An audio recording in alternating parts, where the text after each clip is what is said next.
आज Saturday crime episode में मैं आपके लिए सीरियल किलर्स का पार्ट 3 लेकर आया हूँ। इससे पहले मैं सीरियल किलर्स का पार्ट 1 और पार्ट 2 बना चुका हूँ।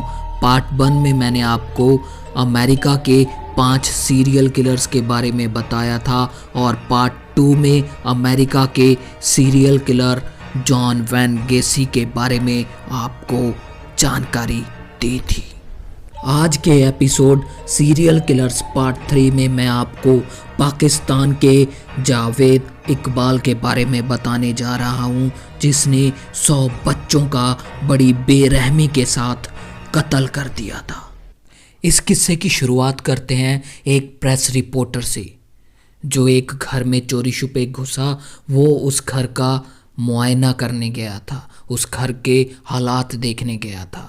उस घर के अंदर जाते ही प्रेस रिपोर्टर को अजीब सा लगा। सब कुछ बिखरा हुआ था। उस घर के अंदर एक डरावनी शांति थी। घर में चारों तरफ से लाशों की बदबू आ रही थी। उस घर की दीवारें खून के धब्बों से भरी पड़ी थी। वहाँ पर तेजाब के कुछ टैंक भी पड़े हुए थे, जिनसे अजीब सी बदबू आ रही थी। बच्चों की चप्पलें, बच्चों के कपड़े चारों तरफ बिखरे हुए थे। उस प्रेस रिपोर्टर के पैरों तले से ज़मीन तब खिसक गई जब वहाँ पर उसने इंसानी कंकाल देखे। वो घर उसको काटने को दौड़ रहा था। उसने जल्दी से अपने संपादक को फ़ोन लगाया और संपादक को कहा, आपने जो देखने मुझे यहाँ पर भेजा है वो पूरी तरह बिल्कुल सच्ची घटना है। संपादक का भी डर के मारे बुरा हाल हो गया। उसने कांपते हुए हाथों से पुलिस को उसी वक्त फ़ोन किया और उस जगह की सारी घटना के बारे में बता दिया।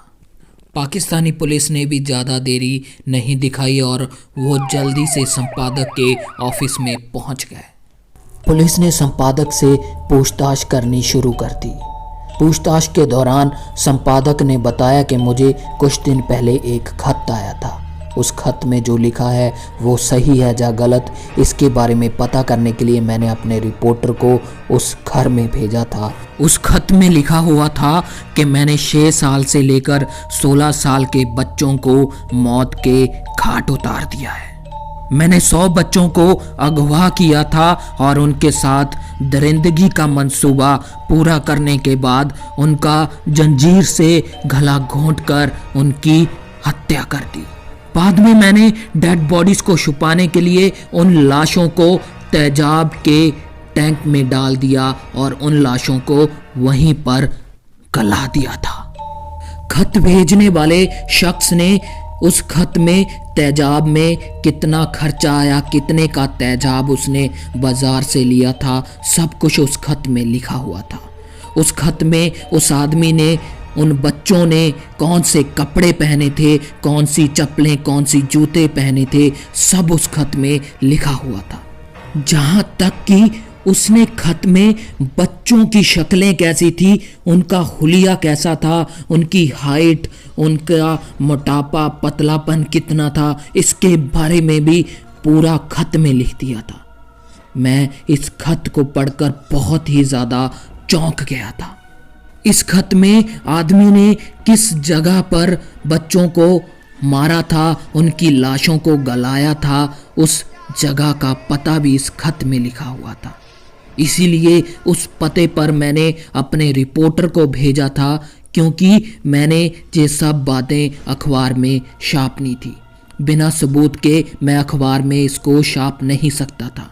इसीलिए मेरा रिपोर्टर वहाँ पर जाकर पता कर आया कि वो बातें बिल्कुल सच्ची हैं।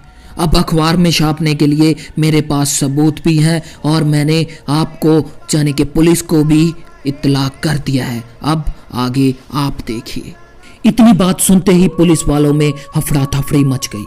वो उस जगह पर पहुंचे जिस जगह का उस खत में विवरण दिया गया था। वो जगह लाहौर के एक शाहबाद इलाके में थी। पुलिस ने जल्दी से उस जगह को सील कर दिया और उस घर में पहुंचकर उसकी तलाशी लेनी शुरू कर दी। वहां पर पूछताछ करने के बाद पुलिस को पता चला कि वो घर किसी जावेद इकबाल नाम के आदमी का है। पुलिस वाले जब घर का ताला तोड़कर अंदर घुसे तो उनको दीवारों पर कुछ नोट्स लगे हुए दिखाई दिए, मानो जैसे वो आदमी जानबूझकर दीवारों पर नोट्स लगा कर गया हो कि वहां पर जब पुलिस वाले जब प्रेस रिपोर्टर आएंगे तो वो इस नोट्स को पढ़ लेंगे। उन नोट्स पर लिखा हुआ था, मैंने जितने भी बच्चों को मारा है उसका ब्यौरा मैंने डायरी के 32 नंबर पेज पर लिख दिया है। वो डायरी आपको मेरे कमरे में मिल जाएगी।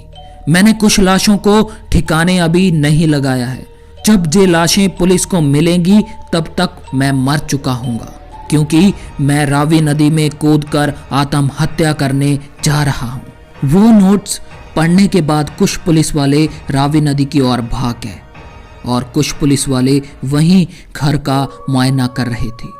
उस घर में उनको जो टैंक्स दिखे थे, जो तेजाब के टैंक थे, उनको जब खोलकर देखा गया तो वहां पर बच्चों की लाशें गली हुई थी। इंसानी मांस वहां पर पिघला हुआ पड़ा हुआ था। ये मंजर देखकर पुलिस वाले भी एक बार तो कांप गए थे। पुलिस वालों ने वहां पर कुछ बाल इकट्ठे किए जिनको उन्होंने प्रूफ के तौर पर रख लिया। वहां पर बच्चों के कपड़े, जूते, चप्पलें मिली, उनको भी उन्होंने प्रूफ के तौर पर रख लिया था। उस खत में अगवा किए हुए बच्चों का पता भी लिखा हुआ था। उस आदमी ने बच्चों की शक्ल, सूरत और उनके घर का पता भी खत में लिख दिया था।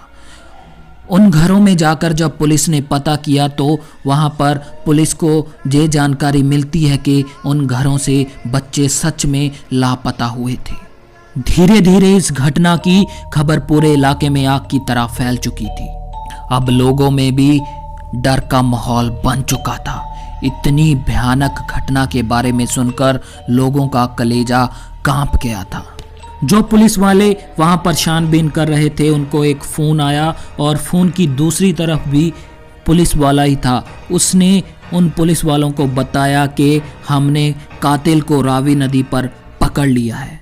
अभी उसने आत्महत्या नहीं की थी, उससे पहले ही हमने उनको जाकर दबोच लिया। दूसरी तरफ पुलिस वालों ने इधर जावेद इकबाल के बारे में भी बहुत जानकारी इकट्ठी कर ली थी। पुलिस वालों को जानकारी के दौरान पता चला कि जावेद इकबाल एक संपन्न परिवार से आता है। उसका परिवार पैसों के मामले में बहुत ज़्यादा अमीर है। जावेद इकबाल का जन्म 1956 में हुआ था। जावेद इकबाल पर पहले भी छेड़खानी के बहुत सारे मामले दर्ज हो चुके थे।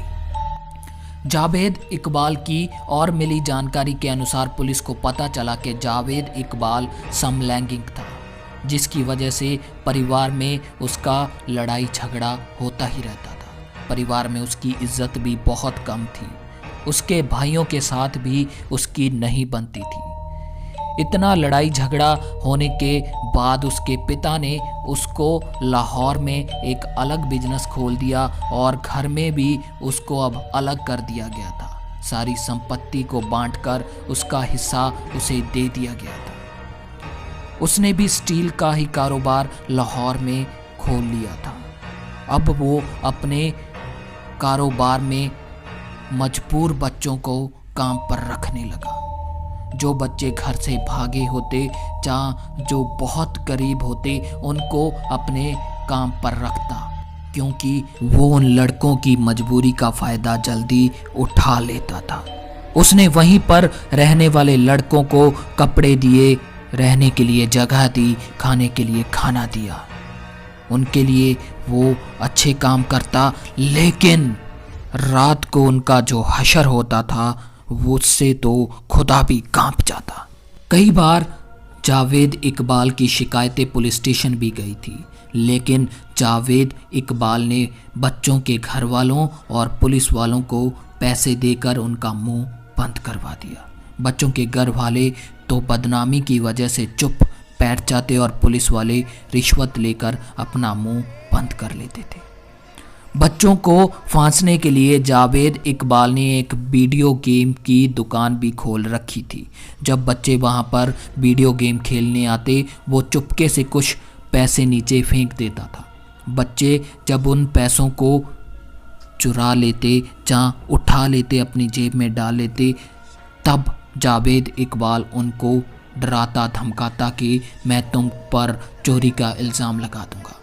ऐसे कई बच्चों को उसने डरा धमका कर उनके साथ गलत काम किए। वीडियो गेम की दुकान को बंद करने के बाद उसने मछलियों का एक्वेरियम भी खोल दिया था, जिसमें बच्चे मछलियां देखने आते और वो उन बच्चों को वहां से उठा लेता था। अब पुलिस वाले जावेद इकबाल को पकड़कर पुलिस स्टेशन ला रहे थे। जब पुलिस स्टेशन पर जावेद इकबाल को लाया गया तो पुलिस वालों ने उस पर सख्ती कर उसकी इस वजह के बारे में पूछा, क्यों उसने इतने घिनौने काम किए, क्यों इतने मासूम बच्चों को मौत के घाट उतार दिया। तो जावेद इकबाल ने बताया, उसने कहा कि मैं अपनी माँ के साथ एक बेहतरीन ज़िंदगी जी रहा था। दुनिया में मेरे लिए सबसे प्यारी मेरी माँ ही थी।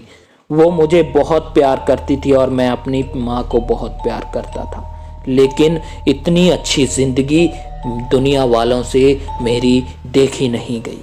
पुलिस वालों ने मुझ पर एक झूठा रेप का केस डाल दिया था, जिसकी वजह से मुझे सज़ा भी हो गई थी।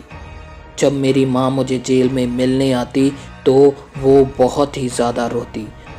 मैं बेकसूर था, मैंने कुछ भी नहीं किया था, लेकिन फिर भी मुझे और मेरी माँ को तकलीफ़ें झेलनी पड़ रही थी। मेरी माँ मुझे जेल में मिलने आती और बहुत रोती थी। ऐसी हालत देखकर मैं अपनी माँ की बहुत परेशान रहता। मैं बेबस था, मैं मजबूर था, क्या कर सकता था।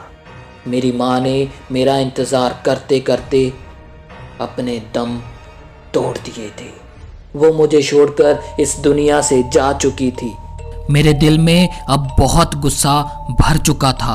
मैंने जेल से बाहर आते ही कसम खाई कि जैसे मैं अपनी माँ की जुदाई में तड़फा हूँ, रोया हूँ, वैसे ही मैं 100 बच्चों की माँओं को उनके बच्चों के लिए तड़फाऊँगा। उन 100 बच्चों को उनकी माँ से जुदा कर दूँगा। जब मैंने ये खत पुलिस वालों को और प्रेस रिपोर्टर को भेजा था, तब मैं 100 बच्चों को मार चुका था। मेरी कसम पूरी हो चुकी थी। मैंने 100 बच्चों को उनकी माँओं से अलग कर दिया था। अब मेरे दिल को थोड़ा सा सुकून मिल रहा था। इसीलिए अब मैं 100 बच्चों को मारने के बाद रावी नदी में आत्महत्या करने जा रहा था, क्योंकि मेरा बदला पूरा हो गया था। मैंने अपनी सारी करतूतों के बारे में उस खत में लिख दिया था। पुलिस ने जो जावेद इकबाल के खिलाफ सबूत इकट्ठे किए थे उनको अदालत में दिखाया गया। जब जावेद इकबाल आरोपी साबित हो गया तो उस जज ने एक बहुत ही कड़ा फैसला सुनाया। जज ने कहा कि जैसे जावेद इकबाल ने बच्चों को जंजीर से गला घोंट कर मारा था, वैसे ही 100 बार जावेद इकबाल का भी जंजीर से गला घोंटा जाए। जावेद इकबाल की लाश के भी 100 टुकड़े किए जाएं और उन 100 टुकड़ों को तेजाब में ही डाला जाए जैसे इसने उन 100 बच्चों को मारा था। ऐसा हुआ जावेद इकबाल के साथ उसकी सजा के बाद। ये थी कहानी पाकिस्तान के सीरियल किलर जावेद इकबाल की। आपको कैसी लगी जावेद इकबाल की ये कहानी, ये सच्ची कहानी? कैसे कैसे लोग इस दुनिया में पाए जाते हैं आप आज की वीडियो में जान चुके हैं।